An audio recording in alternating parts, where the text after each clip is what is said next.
In this video, we will be talking about how exactly SpaceX became the giant that it is today, and how it blotted Kistler Aerospace out of existence, which was once among the biggest companies behind NASA's ambitious space exploration projects. Founded in 2002 by tech entrepreneur Elon Musk, SpaceX was initially operating from a former US government launch facility on Omelek Island, where the proximity to the Equator, the region of Earth that spins fastest, gives rockets a boost up into orbit. While the unproven company was well positioned geographically, it was teetering on the edge of bankruptcy. In 2006, during SpaceX's first launch attempt on Omelek, a Falcon 1 rocket carrying a US Air Force Academy satellite experienced an engine failure about 30 seconds after liftoff, sending the rocket careening into the ocean and the satellite crashing into a storage shed on the island. A year later, a Falcon 1 carrying a dummy payload spun out of control just before reaching orbit. The third attempt in August 2008, with a Falcon 1 carrying 2 small satellites for NASA and 1 for the Department of Defense, as well as the cremated remains of astronaut Gordon Cooper and Star Trek actor James Doohan, ended in a fiery failure when 2 parts of the rocket, known as the first and second stage, crashed into each other after they separated.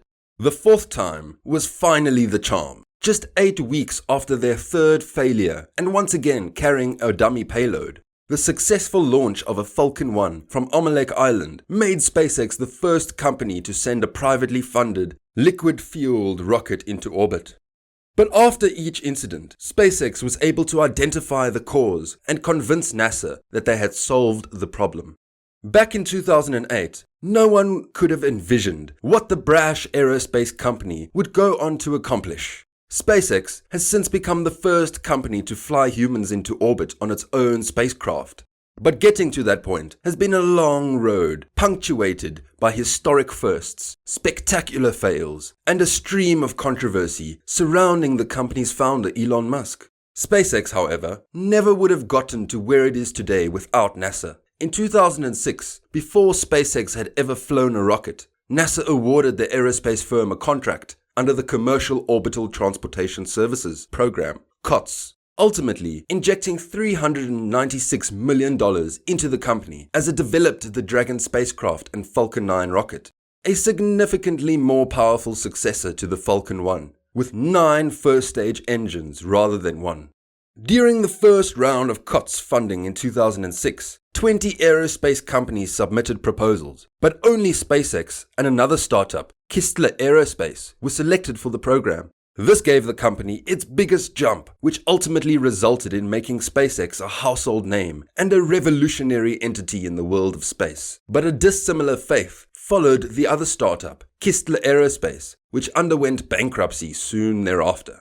Kistler Aerospace, later known as Rocket Plane Kistler (RPK), was a reusable launch system firm, originally based in Oklahoma. It was formed in 2006 after Rocket Plane Limited Inc. acquired Kistler Aerospace. In August 2006, NASA announced that Rocket Plane Kistler had been chosen, along with SpaceX, to develop a crew and cargo launch services, aka Commercial Orbital Transportation Services, COTS, for the International Space Station. The plan called for demonstration flights between 2008 and 2010. Rocket Plane Kistler would receive up to $207 million if they met all NASA milestones.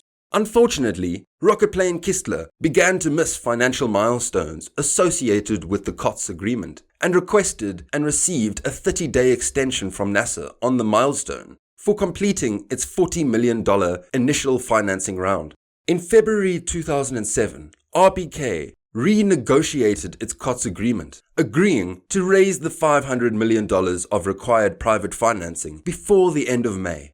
By August 2007, RPK had failed to obtain that financing, forcing them to cut their workforce.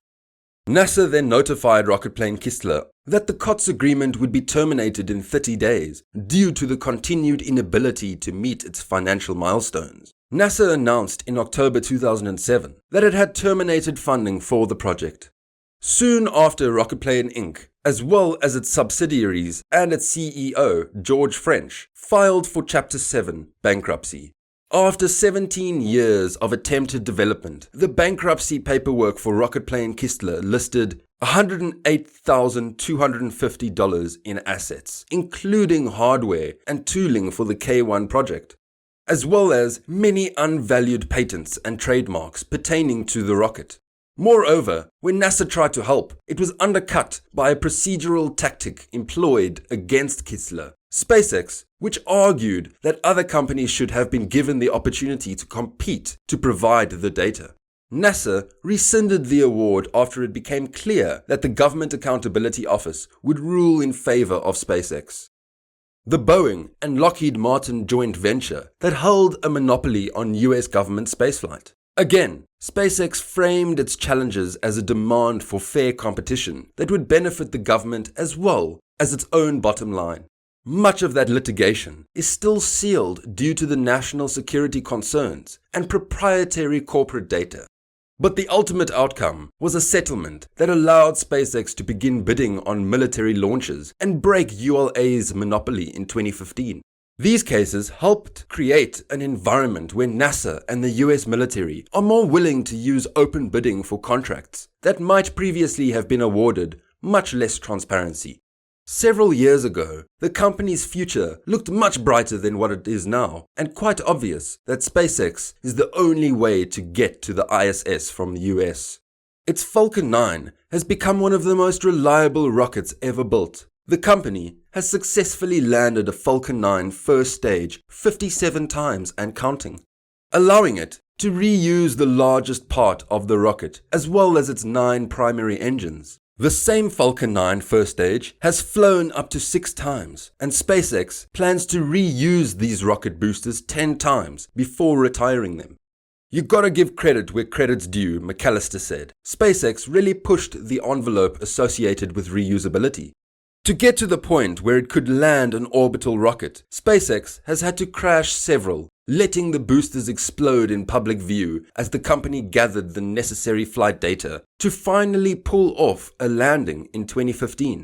This approach is again on display as SpaceX develops its new rocket, Starship, and the company destroys prototypes in testing as it works out the kinks in the vehicle's design. That willingness to put something out there and have it fail is much different than the prior models we've seen. To develop a spacecraft, SpaceX's success is highlighted by the recent NASA certification of Crew Dragon, the first human-rated spacecraft to receive NASA approval since the Space Shuttle nearly 40 years ago. The swashbuckling, blow-drying, rocket-crashing SpaceX is now set to re-establish the United States' space independence. With this, we have come to the end of the video. Congrats on having such a great attention span. Let us know your thoughts in the comments down below. Thank you so much for watching, and if you've enjoyed the video, make sure to like and subscribe for similar content. Until we meet next time.